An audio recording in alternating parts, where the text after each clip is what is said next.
Doctor better ലൈഫിലേക്ക് സ്വാഗതം. Doctor, നമ്മളിങ്ങനെ ദൈനംദിന ജീവിതത്തിലൂടെ ഇങ്ങനെ കടന്നു പോകുമ്പോൾ ഒത്തിരി പേര് വളരെ നിരാശയോടും സങ്കടത്തോടും കൂടെ പറയുന്ന ഒരു കാര്യമാണ് എനിക്ക് കൊളസ്ട്രോൾ ആണ്. ശരിക്കും ഈ കൊളസ്ട്രോൾ എന്ന് പറഞ്ഞത് ഒരു രോഗാവസ്ഥയാണോ? കൊളസ്ട്രോൾ നമ്മുടെ ശരീരത്തിന് വളരെ ആവശ്യമായിട്ടുള്ള ഒരു കാര്യമാണ്. കൊളസ്ട്രോൾ ഒരു മോളിക്യൂളാണ്.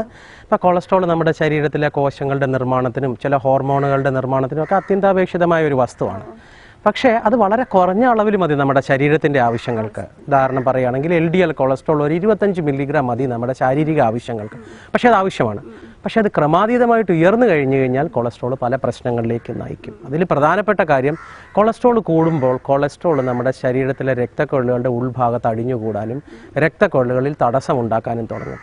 അപ്പം അങ്ങനെ വരുമ്പോൾ അത് ഹാർട്ട് അറ്റാക്കിലേക്കും സ്ട്രോക്കിലേക്കും കാലിലേക്ക് രക്തഓട്ടം തടസ്സപ്പെടുത്തുന്ന രീതിയിലേക്കും ഒക്കെ നയിക്കും. അതുകൊണ്ടാണ് കൊളസ്ട്രോളിനെ കുറിച്ച് ആളുകൾ ഭയപ്പെടുന്നത്.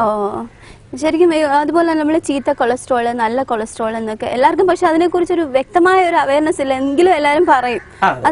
അതെന്താണ് അതിനെക്കുറിച്ച്? കൊളസ്ട്രോൾ എന്ന് പറയുന്നത് കുറേയേറെ മോളിക്യൂളുകൾ ചേരുന്ന ഒരു കാര്യമാണ്. അപ്പൊ ശരിക്കും നമ്മൾ നോക്കുന്നത് എന്താണെന്ന് വെച്ച് കഴിഞ്ഞ് കഴിഞ്ഞാൽ, ഒന്ന് ടോട്ടൽ കൊളസ്ട്രോൾ എന്ന് പറയുന്നത്, നമ്മൾ സാധാരണഗതിയിൽ ഇപ്പോൾ ഒരാളുടെ കൊളസ്ട്രോൾ പരിശോധിക്കണമെങ്കിൽ ഒന്നെങ്കിൽ നമുക്ക് ടോട്ടൽ കൊളസ്ട്രോൾ നോക്കാം, ശരീരത്തിൽ മൊത്തമായ കൊളസ്ട്രോൾ രക്തത്തിൽ എത്രയുണ്ടെന്ന് നോക്കാം. അല്ലെങ്കിൽ ലൈപ്പിഡ് പ്രൊഫൈൽ എന്ന് പറഞ്ഞൊരു ടെസ്റ്റ് ചെയ്യും. ഈ ലൈപ്പിഡ് പ്രൊഫൈൽ നമ്മൾ ചെയ്യുമ്പം ഈ കൊളസ്ട്രോളിനെ അതിൻ്റെ കൊളസ്ട്രോളിൻ്റെ പല വിഭാഗങ്ങളുണ്ട്. ആ വിഭാഗങ്ങളെ നോക്കും. അതിൽ പ്രധാനപ്പെട്ട ഒന്ന് LDL cholesterol, HDL cholesterol, triglyceride. ഇത് 3 കാര്യങ്ങളാണ്. അത് നമ്മൾ ഫാസ്റ്റിംഗ് സ്റ്റേറ്റ്, നമ്മൾ ഷുഗർ നോക്കുമ്പോൾ ഫാസ്റ്റിംഗ് ബ്ലഡ് ഷുഗർ നോക്കുമല്ലോ, അതുപോലെ വെറും വയറ്റ് വേണം ലൈപ്പിഡ് പ്രൊഫൈൽ നോക്കാൻ. ടോട്ടൽ കൊളസ്ട്രോൾ എപ്പോൾ വേണമെങ്കിലും നോക്കാം. അപ്പോൾ ഇതിൽ LDL കൊളസ്ട്രോൾ ആണ് ഉപദ്രവകാരിയായ കൊളസ്ട്രോൾ, അല്ലെങ്കിൽ രക്തക്കൊഴലിൻ്റെ ബ്ലോക്കുകളിലേക്ക് നയിക്കുന്ന LDL കൊളസ്ട്രോൾ. HDL കൊളസ്ട്രോൾ ഗുണകരമായ കൊളസ്ട്രോൾ. HDL കൊളസ്ട്രോൾ കൂടുകയാണെങ്കിൽ നമുക്ക് പ്രശ്നങ്ങൾ കുറവായിരിക്കും. അപ്പോൾ നമ്മുടെ ഈ രക്തക്കൊഴലുകളുടെ ബ്ലോക്കിൽ നിന്നും സംരക്ഷിക്കുന്ന ഒരു കൊളസ്ട്രോളാണ് HDL കൊളസ്ട്രോൾ. പിന്നെ ട്രൈഗ്ലിസറൈഡും ഒരു മോശം കൊളസ്ട്രോളാണ്. ട്രൈഗ്ലിസറൈഡ് വളരെയധികം കൂടുകയാണെങ്കിൽ, ഇപ്പം 1000-ലൊക്കെ മേളിൽ പോവുകയാണെങ്കിൽ പാങ്ക്രിയാസിന് പ്രശ്നങ്ങൾ വരാം. ട്രൈഗ്ലിസറൈഡ് കൂടി നിന്നാലും രക്തക്കൊഴലുകളുടെ ബ്ലോക്കുകൾ വരാം. LDLനോളം തന്നെ ഉപദ്രവകാരി അല്ലെങ്കിൽ തന്നെയും ട്രൈഗ്ലിസറൈഡും ഉപദ്രവകാരിയാണ്. HDL കുറയുന്നതാണ് പ്രശ്നം. HDL നമുക്ക് സംരക്ഷണം തരുന്ന കൊളസ്ട്രോൾ. അപ്പോൾ HDL കുറയുകയാണെങ്കിൽ അത് പ്രശ്നങ്ങളിലേക്ക് നയിക്കും. ഡോക്ടർ, ഇപ്പോൾ LDL വളരെ കുറവായിട്ട് ഇപ്പോൾ കണ്ടെത്തി കഴിഞ്ഞാൽ നമുക്ക് എന്ത് ചെയ്യാൻ സാധിക്കും? LDL ആണോ HDL ആണോ ഉദ്ദേശിച്ചത്? ഇപ്പം HDL നല്ല കൊളസ്ട്രോൾ നമ്മൾ പറഞ്ഞു കഴിഞ്ഞു. ഇപ്പം LDLന്റെ അളവ് വളരെ കൂടുതലാണ് പ്രശ്നം. അപ്പൊ വളരെ കുറവാണെങ്കിൽ പക്ഷെ അതിനും ഒരു കൃത്യമായ ഒരു മിനിമം ലെവൽ കാണുമല്ലോ. കറക്റ്റ്. അതൊരു എന്താ പറയുക, ഒരു ബുദ്ധിമുട്ട് നിറഞ്ഞതും അതേസമയം വളരെ പ്രധാനപ്പെട്ട ഒരു ചോദ്യമാണ്.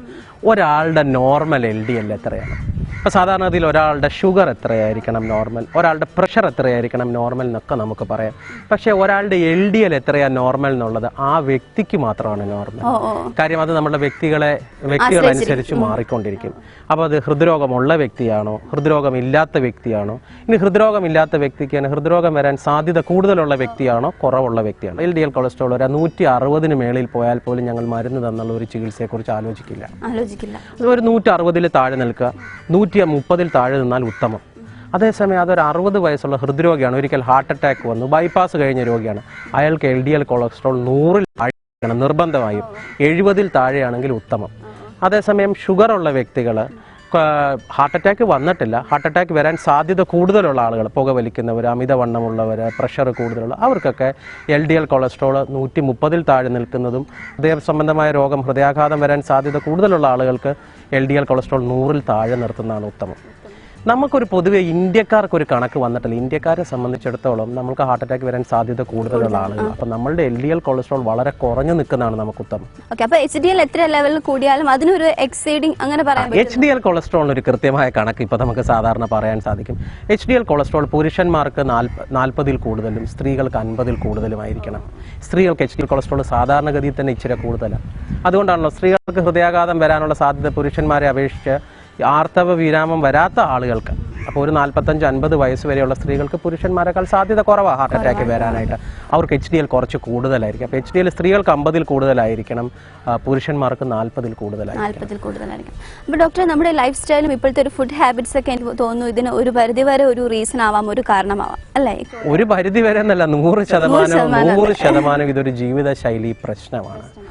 കുറച്ച് ആളുകൾക്ക് ജന്മനാ തന്നെ കൊളസ്ട്രോൾ ശരീരത്തിൽ അമിതമായി ഉൽപ്പാദിപ്പിക്കപ്പെടുന്നതോ അല്ലെങ്കിൽ കൊളസ്ട്രോളിനെ നമ്മുടെ ശരീരത്തിലേക്ക് ആഗിരണം ചെയ്യുന്നതിൻ്റെ ആയ പ്രശ്നങ്ങൾ കാരണം അവർക്ക് ഉയർന്ന കൊളസ്ട്രോൾ വരാം. അത് കുടുംബങ്ങളിൽ തന്നെ കാണപ്പെടുന്ന ഒരു കുടുംബങ്ങളിലെ പല വ്യക്തികൾക്കും കൊളസ്ട്രോൾ നില അത് ഭയങ്കര കൂടുതലായിരിക്കും. LDL 400, 500, 600 ഒക്കെ ഉണ്ട്. എൻ്റെ കുറച്ച് രോഗികളുണ്ട്, അവർക്ക് LDL കൊളസ്ട്രോൾ 600-ൽ കൂടുതലുള്ള ആളുകളുണ്ട്, 500-ൽ കൂടുതലുണ്ട്. ഒരു കുടുംബത്തിൽ തന്നെ സഹോദരന്മാർക്ക് 4-5 പേർക്ക് ഒരേപോലെയുള്ള അസുഖങ്ങൾ, അവർക്ക് ചില കൈകാലുകൾ, ചില മുഴകളൊക്കെ കാണും. ഫെമിലിയൽ ഹൈപ്പർ കൊളസ്ട്രോളീമിയ എന്ന് പറയും. ബാക്കിയുള്ള ആളുകൾക്കൊക്കെ കൊളസ്ട്രോൾ നില ഉയരണമെങ്കിൽ പ്രധാനമായിട്ടും ആഹാരശൈലിയും രണ്ടാമത് വ്യായാമമില്ലായ്മ, ഈ 2 കാരണങ്ങൾ കൊണ്ടാണ് കൂടുതലായിട്ടും കൊളസ്ട്രോൾ നിലവാരം ഉയരുന്നത്. ഓക്കെ ഡോക്ടർ, ഇപ്പോൾ ഒരു മിഡിൽ ഏജിലുള്ള ഒരാൾ ഡോക്ടറെ കൺസൾട്ട് ചെയ്യാൻ വന്നു, അദ്ദേഹത്തിന് LDL കാണിക്കുന്നത് വളരെ ഹൈ ആണ്. അപ്പോൾ ആദ്യം തന്നെ ഡോക്ടർ പറഞ്ഞു പെട്ടെന്ന് ഒരു പ്രിസ്ക്രിപ്ഷൻ കൊടുക്കില്ല മെഡിസിൻ. ആദ്യം നമ്മളൊരു തീർച്ചയായിട്ടും കുറച്ചൊരു കൺട്രോളിൽ വെച്ച് ഫുഡ് ഹാബിറ്റ് നോക്കും. അതിനുശേഷമായിരിക്കും ഒരു എക്സർസൈസും ചെയ്ത ശേഷമായിരിക്കും വീണ്ടും ഒരു കൺസൾട്ടേഷന് ശേഷം മാത്രമേ നമ്മൾ മരുന്ന് കുറിക്കുകയുള്ളൂ. അപ്പോൾ അങ്ങനെ ഒരു മരുന്ന് സ്റ്റാർട്ട് ചെയ്യാൻ തുടങ്ങിക്കഴിഞ്ഞാൽ എനിക്ക് തോന്നുന്നു മിക്കവർക്കും തന്നെയുള്ളൊരു ഭീതിയാണ്, അത് ജീവിതകാലം മൊത്തം അത് കഴിക്കേണ്ടതായിട്ട് വരുമോ? ഇപ്പോൾ ചോദിച്ചില്ലേ, ഇപ്പോൾ ഒരു മധ്യവയസ്കനായ വ്യക്തി, അല്ലെങ്കിൽ നമുക്കൊരു ഉദാഹരണം വെക്കാം, ഒരു 40 വയസ്സുള്ള ഒരാൾ എൻ്റെ അടുത്ത് ഒരാളുടെ LDL കൊളസ്ട്രോൾ 200 ആണെന്ന് വെച്ചു. LDL കൊളസ്ട്രോൾ 200 വളരെ കൂടുതൽ. അപ്പോൾ അത്ര ഉയർന്ന കൊളസ്ട്രോൾ നിലവാരം കണ്ടു കഴിയുമ്പോൾ നമ്മൾ ആദ്യം നോക്കുന്നത് എന്തുകൊണ്ടാണ് ഇദ്ദേഹത്തിന് ഇത്രയും കൊളസ്ട്രോൾ ഉയരാൻ കാര്യം, എന്തെങ്കിലും ഒരു പ്രത്യേകിച്ച് കാരണമുണ്ടോ? ചില ആളുകൾ ചില പ്രത്യേക കാരണങ്ങൾ കാണും. ഉദാഹരണത്തിന് തൈറോയിഡ് ഗ്രന്ഥിയുടെ പ്രവർത്തനക്കുറവ്. വളരെ ഉയർന്ന കൊളസ്ട്രോൾ കണ്ടാൽ നമ്മൾ ആദ്യം നോക്കുക ഇയാൾക്ക് തൈറോയിഡ് ഗ്രന്ഥിയുടെ പ്രവർത്തനക്കുറവുണ്ടോ, ഡയബറ്റീസ് ഉണ്ടോ. കൊളസ്ട്രോൾ ഉയരാൻ കാരണമുണ്ടാകുന്ന ചില മരുന്നുകളുണ്ട്. നമ്മൾ പ്രഷറിന് ഉപയോഗിക്കുന്ന ചില മരുന്നുകൾ കൊളസ്ട്രോൾ ഉയർത്താം. അങ്ങനെ മറ്റു ചില അസുഖങ്ങൾക്ക് ഉപയോഗിക്കുന്ന സ്റ്റിറോയിഡ് മരുന്നുകൾ, കിഡ്നിയുടെ ചില അസുഖങ്ങൾ, ഇതൊക്കെ കൊളസ്ട്രോൾ നില ക്രമാതീതമായിട്ട് ഉയർത്താം. അപ്പോൾ അത് വല്ലതും ഉണ്ടോ എന്ന് നോക്കും. അപ്പോൾ അങ്ങനെയൊന്നും കാണുന്നില്ല. അപ്പോൾ ഇയാളുടെ കൊളസ്ട്രോൾ നിലവാരം കൂടുതലാണ്. ഫാമിലിയിൽ കൊളസ്ട്രോളിൻ്റെ നിലവാരം കൂടുതലുണ്ടോ? കുടുംബത്തിൽ ആർക്കെങ്കിലും ഹാർട്ട് അറ്റാക്ക് വളരെ ചെറിയ പ്രായത്തിൽ വന്നിട്ടുണ്ടോ? സ്ട്രോക്ക് ചെറിയ പ്രായത്തിൽ വന്നിട്ടുണ്ടോ? ഇനി ഇദ്ദേഹത്തിന് ഒരു ഹാർട്ട് അറ്റാക്ക് വരാനുള്ള സാധ്യത എത്രയാണ്? ഒരു സാധ്യത കൊളസ്ട്രോൾ കൂടുതലാണ്. ഇനി വേറെ സാധ്യതകളുണ്ടോ? പുരുഷനാണ്, അതൊരു സാധ്യതയാണ്. ഫാമിലിയിൽ ഹാർട്ട് അറ്റാക്ക് വന്നിട്ടുണ്ടോ എന്ന് നോക്കും.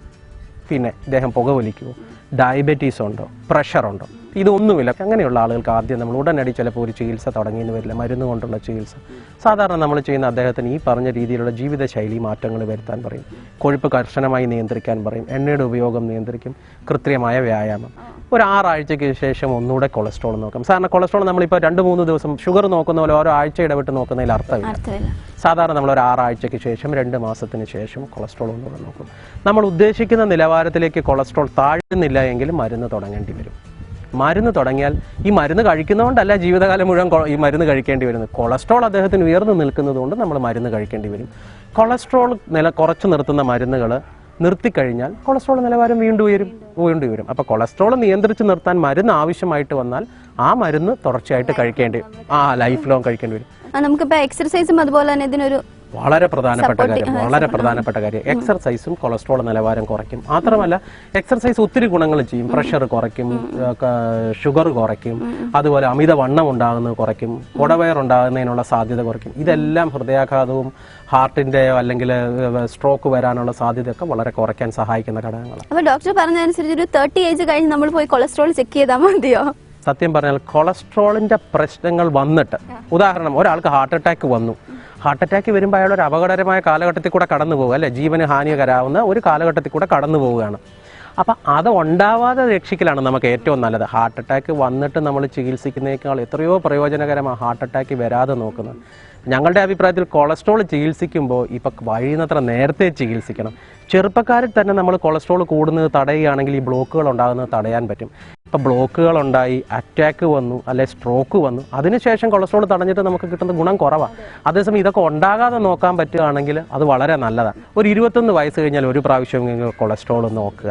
കൊളസ്ട്രോൾ നോർമലാണ്, ജീവിതശൈലിയെല്ലാം നല്ലതാണ്, പ്രശ്നങ്ങളില്ലാത്ത ആളാണെങ്കിൽ ഒരു 5 വർഷം കൂടുമ്പോഴെങ്കിലും മിനിമം കൊളസ്ട്രോൾ നോക്കിയിരിക്കണം. സമയം കൊളസ്ട്രോൾ കൂടുതലാണെങ്കിൽ അതിൻ്റെ കാരണങ്ങൾ നോക്കുകയും പിന്നെ ഡോക്ടറുടെ ഉപദേശം അനുസരിച്ച് ഇടയ്ക്കിടയ്ക്കുള്ള ഇൻ്റർവെല്ലുകളിൽ കൊളസ്ട്രോൾ പരിശോധിക്കുകയും വേണം.